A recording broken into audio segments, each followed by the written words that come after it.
The White House is still trying to keep diplomatic channels open.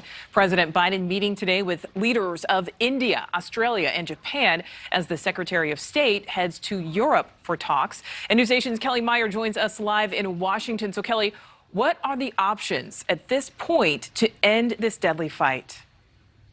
Well, Nichole, any chance at diplomacy is really off the table until Russia pulls back its forces. That's the Biden administration's stance here.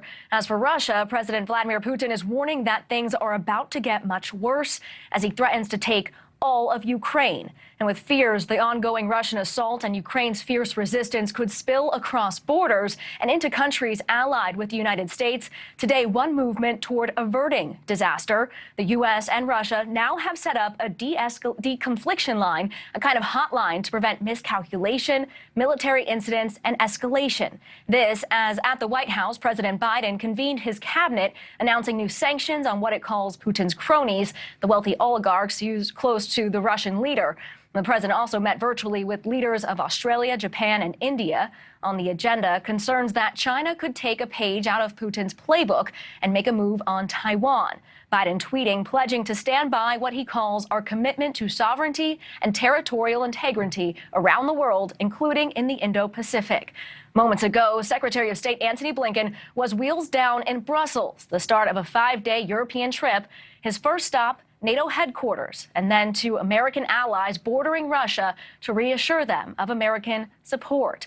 Russia only upping the ante, the Russian Defense Ministry releasing new video showing military helicopters supporting troops in what Moscow calls its special operation.